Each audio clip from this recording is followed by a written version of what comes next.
So hello and welcome back guys to the channel. कैसे हैं आप? उम्मीद करता हूँ everything going good and preparing well. तो आज आपका इंस्पेक्टर फाइनेंस का एग्ज़ाम हो चुका है। एक दो दिन में इसका एनालिसिस भी ला देंगे और जैसा रिस्पांस आपने सब इंस्पेक्टर फाइनेंस के एग्ज़ाम की वीडियो पे दिया है वैसा ही एक्सपेक्ट करेंगे इस बार भी। तो बैक टू आवर सीरीज़ जो हमारी कंटिन्यू है ही है, उसी में हम यूनिट 5 में 5th टॉपिक या 5th चैप्टर तक पहुंच गए हैं हम। That is your chemical analysis of food. Chemical analysis of food, और इसी में आज कंटिन्यू करेंगे और इसी चैप्टर के साथ चलेंगे। पहले ही बता दूं, मैं आज का टॉपिक थोड़ा आपको लगेगा ऐसे बोरिंग सा है, बट क्या करना है, पार्ट ऑफ सिलेबस है तो हमें कवर करना पड़ेगा। तो shall we go, let's go.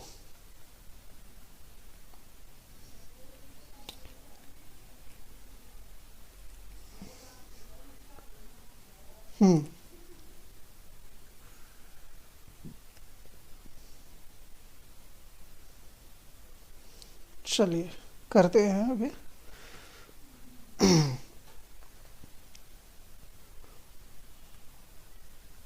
तो फूड जो भी है हमारे पास, हमने कल टॉपिक किया था that is your food. Food होती क्या है, ठीक है, और फूड के साथ हमने उसकी केमिकल कंपोजिशन समझी थी। केमिकल कंपोजिशन हम कैसे कहें तो हमने क्या किया, चेक किया था उसके इम्पॉर्टेंट एलिमेंट्स जो उसके कॉन्स्टिट्यूएंट्स हैं, like carbohydrates, fats, proteins, vitamins, minerals. Water भी किया था, water in in name of moisture किया था हमने। एंड रफेज आपको पता ही है, वो करने की नीड भी नहीं है और पूछा भी नहीं जाएगा JKSSB के थ्रू। तो आज हम करेंगे इसी की केमिकल एनालिसिस। एनालिसिस में हम कौन कौन से टॉपिक करने वाले हैं, दैट इज़ योर फैट्स करेंगे, प्रोटीन्स करेंगे, मिनरल्स कर लेंगे, लिपिड्स कर लेंगे, and our most important that is your moisture. करें स्टार्ट? चलिए जी। पहला कंपोनेंट है हमारा, एक सेकेंड, ये है आपका मॉइस्चर का कंपोनेंट। तो मॉइस्चर हमारे पास, एक सेकेंड, आज इसका थोड़ा सॉफ्टवेयर अपडेशन हुई है, थोड़े कंट्रोल्स सेट होने में थोड़ा टाइम लग जाएगा। लेट्स चलो। तो वाटर क्या है हमारे पास, कॉन्स्टिट्यूएंट है किसी भी फूड का।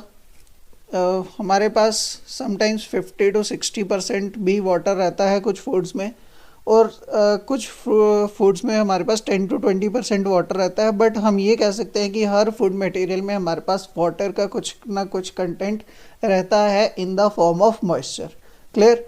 तो वाटर क्या है, एक इम्पॉर्टेंट कॉन्स्टिट्यूएंट है किसी भी फूड का। हार्शर कंडीशन क्या कर देती हैं, उस वाटर के एलिमेंट को रिमूव कर देती हैं आउट ऑफ द फूड।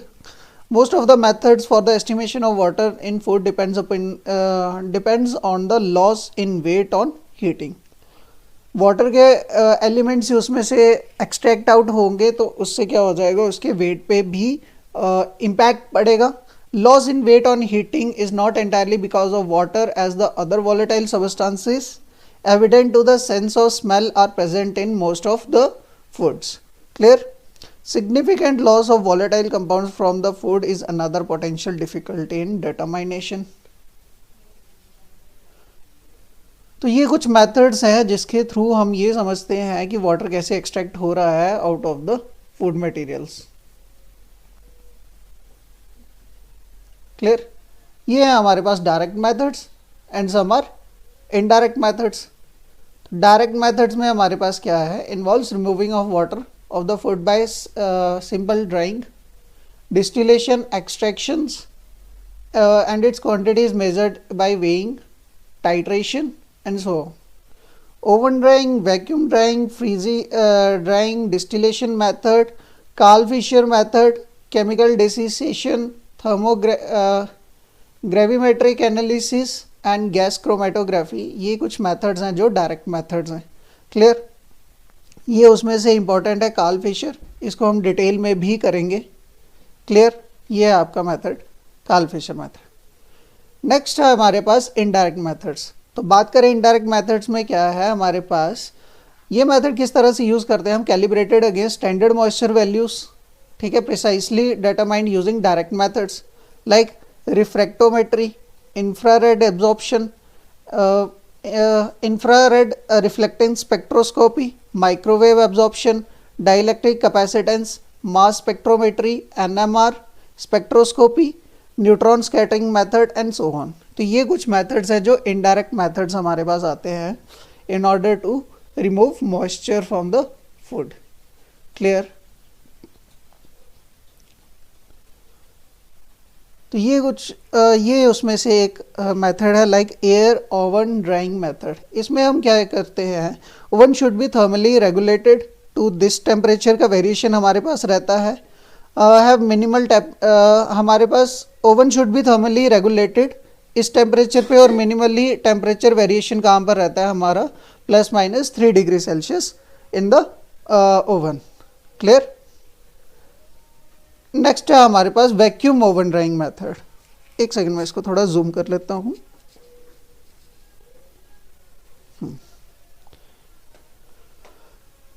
तो वैक्यूम ओवन ड्राइंग मेथड में क्या कर रहे हैं हम, जो भी हमारे पास फूड मटेरियल है उसमें से मॉइस्चर कंटेंट को कैसे रिमूव कर रहे हैं, by heating eight the temperature of 98 to 102 degree Celsius.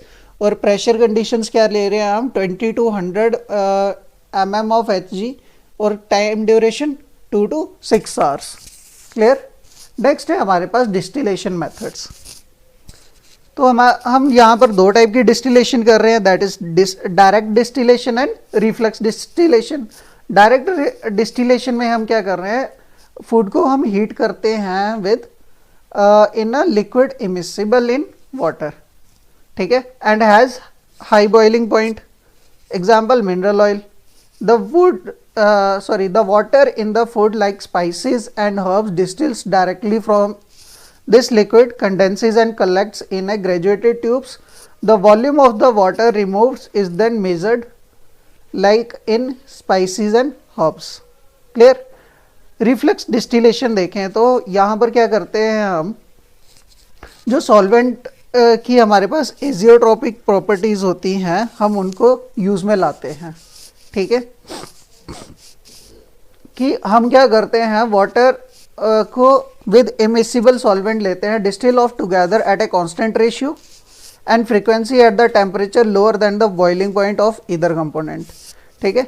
यहाँ पर क्या करेंगे हम, जो भी हमारे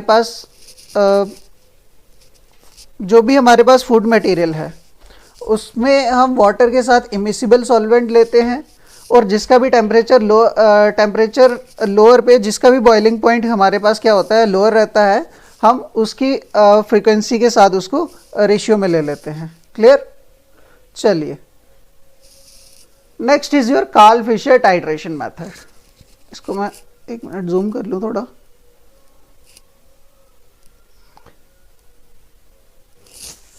ये इंपॉर्टेंट है आपके लिए कार्ल फिशर टाइट्रेशन मेथड. इसको ये इम्पोर्टेंट लेके चलना आप. रियली ये इम्पोर्टेंट टॉपिक है हमारा. क्लियर. इसमें से क्वेश्चन बनने की पॉसिबिलिटी है इस चैप्टर में. अगर टॉपिक क्वेश्चन बनने के चांसेस सबसे ज़्यादा यहाँ से हैं तो यहीं से हैं. ये क्या है, मेथड है. ठीक है.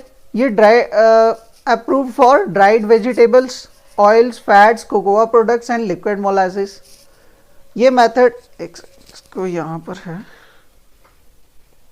टाइट्रेशन है ये.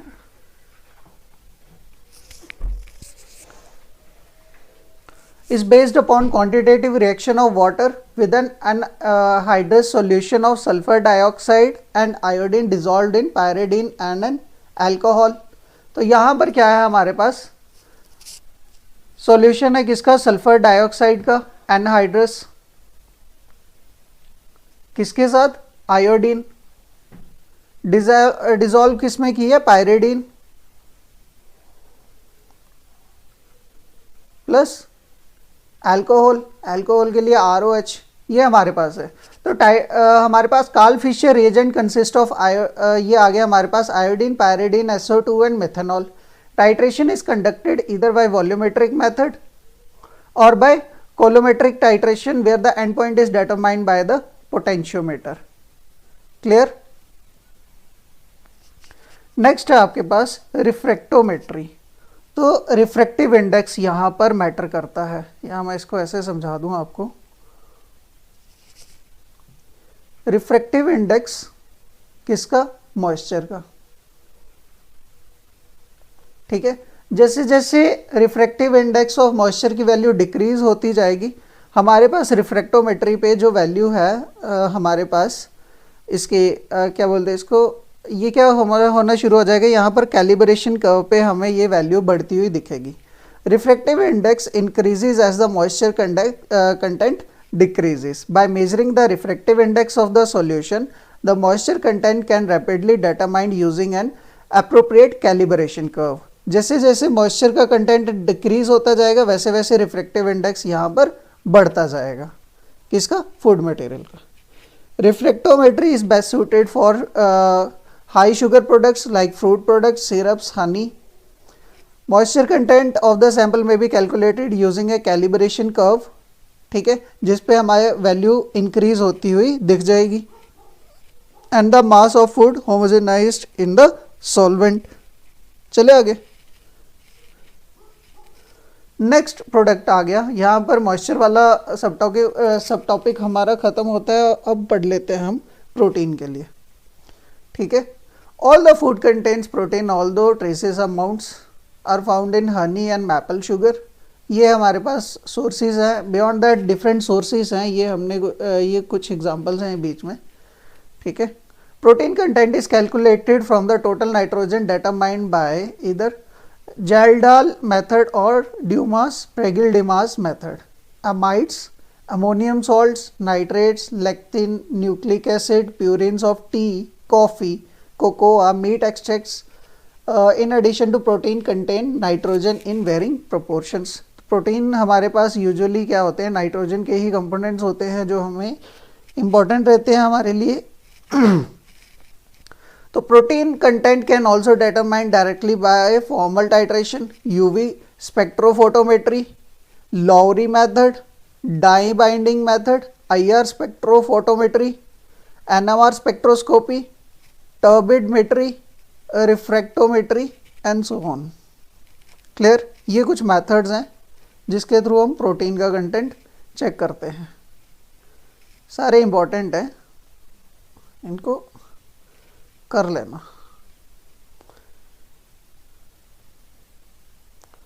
क्लियर, चले आगे। चलो जी, तो प्रोटीन को हम देखने के हमारे पास डिफरेंट मेथड्स हैं। पहला हमारे पास क्या है, डायरेक्ट मेथड्स देख लेते हैं। तो डायरेक्ट मेथड्स में क्या है, food contains mixture of proteins. ठीक है, the direct determination of proteins need to be calibrated against a reference standard of nitrogen like Kjeldahl method. उसी की एक टाइप्स है हमारे पास फॉर्मल टाइट्रेशन मेथड। यहाँ पर क्या होती है, हमारे पास formaldehyde is added to a neutralized aqueous solution contain protein. The amine group of protein converts the methylene amino group into methylene amino group, then release of proton. This may be titrated। तो इस तरह से हम proteins का जो content है वो हमें यहाँ दिख जाएगा इस कंपोनेंट के थ्रू। ठीक है, नेक्स्ट है हमारे पास spectrophotometric method. The Lowry method is used for the amplification of biuret reaction by subsequent reduction of Folin phenol reagent by triosine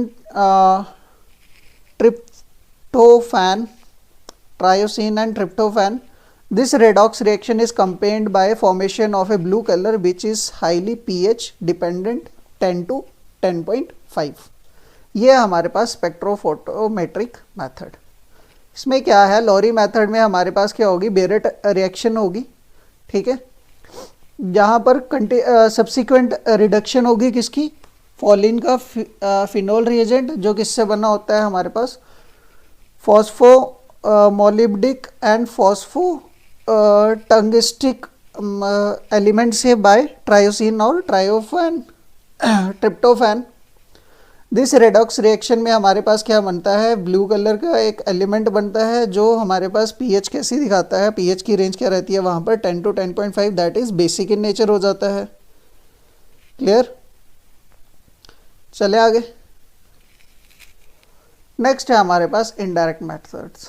तो इनडायरेक्ट मेथड्स में हमारे पास जाल्डाल मेथड में हमारे पास क्या है, it is FIDE acceptance for the determination of protein in food products. The method follow 3 steps. ये भी इंपॉर्टेंट है। क्लियर, ये भी बहुत इंपॉर्टेंट है, बहुत इंपॉर्टेंट है, क्वेश्चन बनने के इन्हीं में से चांसेस हैं। तो इसमें 3 स्टेप्स हैं। पहला क्या है, डाइजेशन। तो डाइजेशन में क्या होगी, decomposition of organic matter by heating in the presence of concentrated sulphuric acid and and product is ammonium sulphate solution. Ammonium sulphate and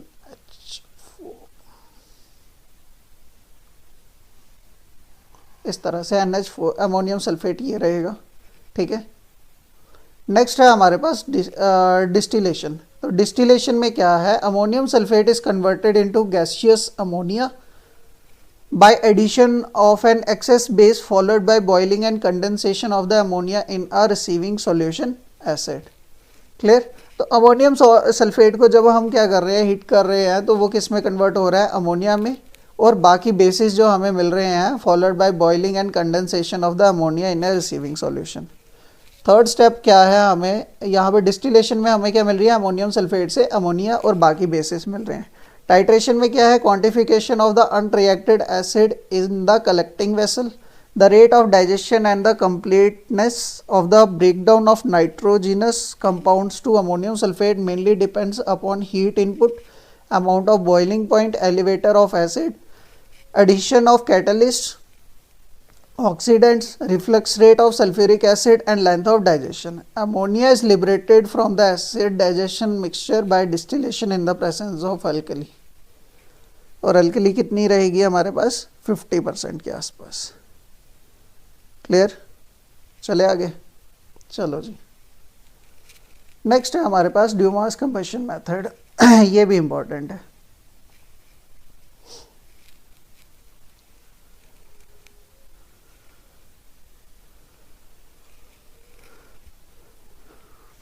इसमें क्या करते हैं हम, the protein content of food can be estimated by determination of elemental nitrogen using instrument based on the Dumas principle. इसमें क्या होता है, nitrogen जो हम ले रहे हैं, ठीक है, उसको उसकी कंबस्शन होती है at the temperature about 100 degree Celsius in the presence of oxygen to oxides of nitrogen, and when reduced over copper or tungsten to gaseous nitrogen, which is measured by gas solid chromatograph using thermal conductivity detector. This method often significant advantages over Kjeldahl method, shorter analysis. क्योंकि इसमें time duration हमारे पास कम है, मतलब इसके results हमें जल्दी मिल जाते हैं, but the instrument appear to be have limited usefulness. But यहाँ पर एक डिसएडवांटेज क्या है कि इसमें जो इंस्ट्रूमेंट है या अपरेटस जो यूज़ किया जा रहा है उसकी लाइफ बहुत कम होती है। ठीक है, for some food products because they can only deal with less amount of sample. चले आगे। नेक्स्ट इंपॉर्टेंट टॉपिक आता है हमारा फैट्स का। Clear,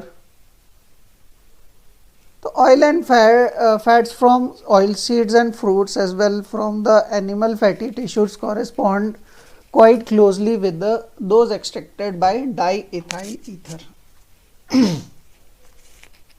Practically all the sterols and phosphorus containing organic compounds, notably the lecithins, are extracted by the glycerides. Essential oils and resins are the chief constituents of the ether extract from of certain spices. Similarly, pepper contain nitrogenous ether soluble substance, pepper in alkaloids. Clear. Other solvents like chloroform, carbon tetrachloride, carbon disulfide, petroleum distillates of lower or higher boiling points, dissolved fats and oils can be used, but the yield of the composition of the extract differ somewhat with the solvent. तो ये solvent भी हम use कर सकते हैं to extract the fats, but यहाँ पर क्या होगी, yield हमारे पास बहुत कम होगी और composition इसकी कैसी है, complex है. Free fat can be extracted by the less polar solvents such as petroleum, ether, diethyl ether, whereas the bound fat requires more polar solvents like alcohol for their extraction. कि बाकी solvents भी हैं like petroleum and diethyl ether, लेकिन उनमें हमारे पास क्या है, हम इनको भी यूज़ कर सकते हैं, whereas the bound fat required polar solvent, जबकि जो बाउंड फैट है उसके लिए हमें दूसरे सॉल्वेंट्स चाहिए लाइक अल्कोहल. ठीक है. The bound fat may be broken down by hydrolysis, hence the amount of extracted fat found in food products will depend on the method of analysis used. ठीक है. ये कुछ मेथड है fats को extract करने के या समझने के. First is your direct solvent extraction method. तो यहाँ पर क्या है, free fat content can be conveniently determined in food. एक सेकेंड जूम कर लेता हूँ इसको मैं थोड़ा.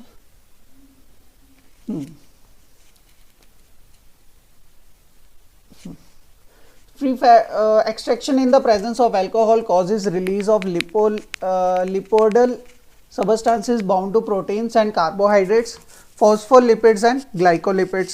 तो अल्कोहल की प्रेजेंस में अगर हम एक्सट्रैक्शन कर रहे हैं तो हमारे पास कैसे कंपोनेंट्स मिलेंगे, फॉस्फोलिपिड्स और glycolipids.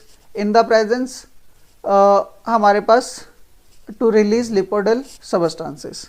Hence, maximum extraction is obtained by a mixture of polar and non-polar substances, या solvents. This procedure co-extracts water and water-soluble substances. Clear? Next is your solubilization extraction method.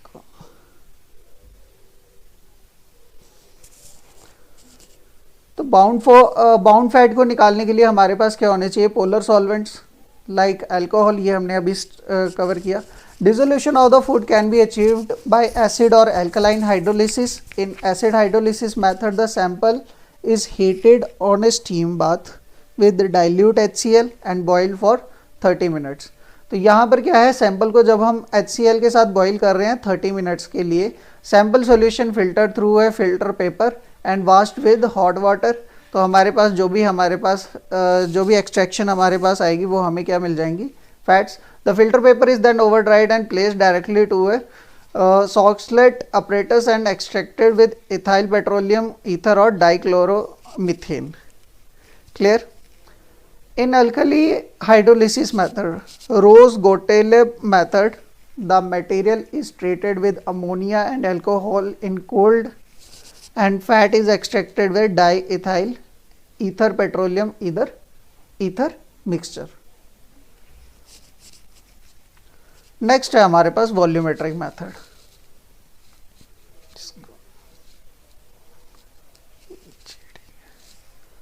Volumetric method में क्या है, these involve dissolving the sample in a sulphuric acid and centrifuging out the fat in specially calibrated glass vessels, जिनको हम क्या बोलते हैं, butyrometers. The Gerber method is commonly employed for the routine determination of fat in milk and dairy products. Next है हमारे पास volatile oil. The method involved distillating volatile oil with boiling water, condensing and collecting the oil in a measured volume of xylene and in a graduated tube. ये important भी नहीं है, छोड़ भी दोगे कोई दिक्कत नहीं है. नेक्स्ट है आपके पास crude fibre. The crude fiber representing the cell wall material left after boiling with dilute acid and alkali in the process is a mixture of cellulose, lignin, pentosanes together with sand, silica and other mineral matter locked in the tissues and little nitrogenous matter after grinding and defatting, boiling with sulfuric acid solution and separation and washing of the insoluble residue. जो residue रह जाएगा उसको हम boil करेंगे फिर sodium hydroxide के साथ, separated, washed and dried with the insoluble residue is then weighed. The loss in the mass on incineration is also noted. Next है हमारे पास डाइटरी फाइबर्स, जो हमारे फाइबर हमारी डाइट में रहते हैं, जो क्या कर रहे हैं हमारी बॉडी में, क्या कर रहे हैं, disease. Dietary fibre is attributed to the prophylactic lactic and curative properties against colon cancer, coronary heart diseases, obesity, gallstones, constipation, bowel irregularities and even hemorrhoids. Dietary fiber refer to a macro constituent of food which includes the remnants of edible plant cells including polysaccharides, lignin and associated substances. Dietary fiber is separated from the other constituents of food by means of enzymatic hydrolysis, while crude fiber is separated by means of acid and alkali hydrolysis of the other constituents. Clear? Next है आपके पास TDF, that is total dietary fiber. Food analysis test proportion of dried foods are gelatinized with a heat stable alpha amylase and then enzymatically digested with the protease, and amyloglucosidase is to remove protein and starch. Total residue is filtered, washed with 78% ethyl alcohol, 95% ethyl alcohol and acetone. After drying, residue is weighed, one duplicate analyzed for protein and other is incinerated at 525 degrees Celsius and ash is determined. Clear? Soluble dietary fiber. Soluble dietary fiber में क्या है, duplicate test हम फिर से क्या ले रहे हैं, हीट स्टेबल अल्फा एमाइलेज के साथ ले रहे हैं, और जो इनसॉल्युबल मटेरियल होगा इसमें से वो वॉश करके रेजिड्यू की तरह फॉर्म बाहर निकाल दिया जाएगा. Soluble dietary fibre is filtrate precipitated under this 95% ethyl alcohol to filtrate और 78% इथाइल अल्कोहल, 95% इथाइल अल्कोहल और एसीटोन में. ठीक है, और इसको भी इंसिनरेटेड किया जाएगा अंडर 525 डिग्री सेल्सियस के टेम्परेचर में. सॉल्युबल डाइटरी फाइबर हमें क्या मिलेगा, weight residue minus weight of protein plus ash. Next is your insoluble dietary fibre. तो इनके लिए हम क्या करेंगे, ये भी उसी तरह से हम ट्रीट करेंगे. स्टेबल अल्फा एमाइलेज में digested with protease and amyloglucosidase to remove protein and starch. Enzyme digest is filter and residue is washed with warm water, dried and weighed. Insoluble dietary fiber residue value is corrected by for protein, ash and blank. Clear? Next है आपके पास, ये है हमारा important, मतलब ये last topic ही है important, तो obviously होगा ही क्योंकि सिलेबस में है.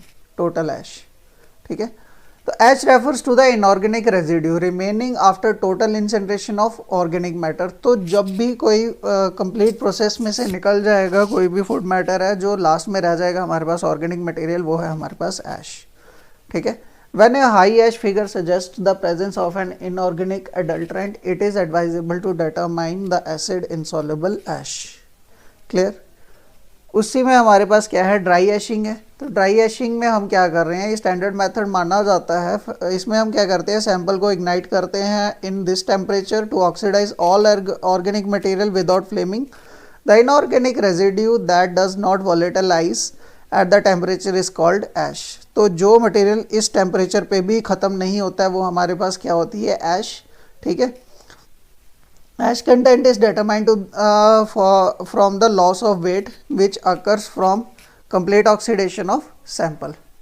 Next is your wet ashing. तो wet ashing में क्या करते हैं हम, elemental wet ashing employs concentrated nitric acid and perchloric acid and nitric acid and sulfuric acid to oxidize the organic matter to the food sample. ठीक है, the acid are partially removed by volatilization and soluble minerals remain dissolved in the nitric acid. और जो insoluble हैं वो हम extract कर लेते हैं और वही हमारे पास क्या बन जाती है, ऐश. क्लियर? चलिए नेक्स्ट है एसिड insoluble ऐश. तो Insoluble acid insoluble ash is measured of the sandy matter and maxima are prescribed for herbs and spices.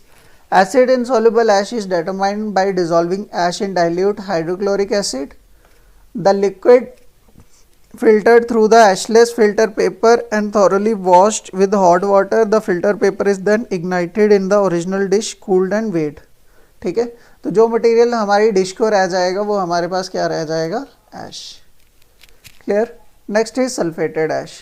This involve moistening of ash with concentrated sulphuric acid and ignited gently to constant weight. Sulfated ash gives a more reliable ash figure for sample containing varying amount of volatile inorganic substance that may be lost to the ignition temperature used. Clear? Next है reducing and non-reducing sugars. तो इसके लिए भी हमारे पास कुछ methods है, जिससे पहला method है हमारा Lane Evon volumetric method.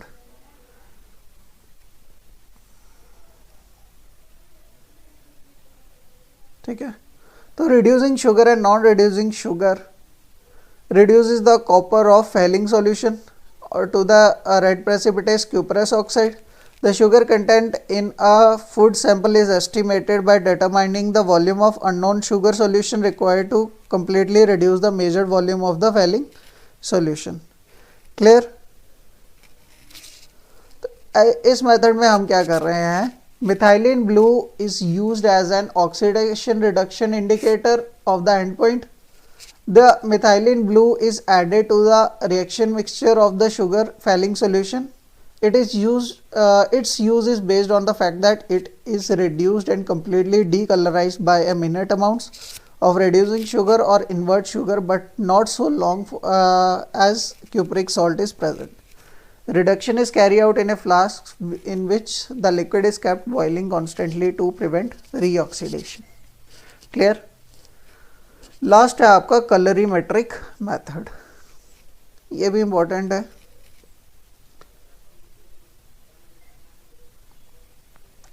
Food sample is clarified with the help of suitable clarifying agent and the filtrate has to be free from protein and fats. Phenol solution and concentrated sulfuric acid are added to an aliquot portion of the filtrate, thus producing a color which is proportional to the amount of carbohydrate present in the measured photometrically at a wavelength of 490 nanometer.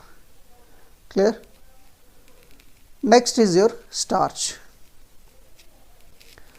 Starch, after the sugar present in the sample are leached out, starch is hydrolyzed using enzymes and the sugar and then the sugar is estimated. Acid hydrolysis method में क्या करते हैं, sugar is leached out by precipitating starch with the alcohol and starch is hydrolyzed with concentrated hydrochloric acid and the resulting reducing sugar is determined by titrimetric or colorimetric methods. Clear? ये formula है, starch percent कैसे निकाल सकते हैं हम, percentage of reducing sugar into 0.90 से. Enzymatic hydrolysis में क्या करते हैं, method sugars are removed by leaching with alcohol. ठीक है, the starch in the residue is gelatinized and incubated with amyloglucosidase enzyme at pH 4.5 which converts the starch to glucose which is measured enzymatically using glucosidase. ठीक है, तो यही है इस topic में. I know, मुझे पता है कि ये बहुत बोरिंग सा टॉपिक था, बट यहाँ पर इसको एंड करते हैं. ठीक है, रीड कर लेना जो इसमें इंपॉर्टेंट मेथड्स है ना, जिनके नेम्ड मेथड्स हैं वही पढ़ने हैं. बाकी सिलेबस का पार्ट होता है इसलिए हमें करवाना पड़ता है. बाकी नेम्ड मेथड्स ही हैं जो वही पढ़ना, उसी में से क्वेश्चन बनेगा अगर बना इसमें से तो. अदरवाइज़ कोई इतना डीप में जाएगा नहीं जेके एसएसबी. आप उतने तक ही बाउंडेड रहना जो इसमें नेम्ड मेथड्स हैं. अगर नीड होगी तो मुझे बता देना, मैं दोबारा से रिवीजन करवा दूंगा इस टॉपिक की. मुझे पता है बोरिंग सा टॉपिक है, बट चलो क्या करना है. मिलते हैं फिर नेक्स्ट लेक्चर में. Till then keep learning and keep revising.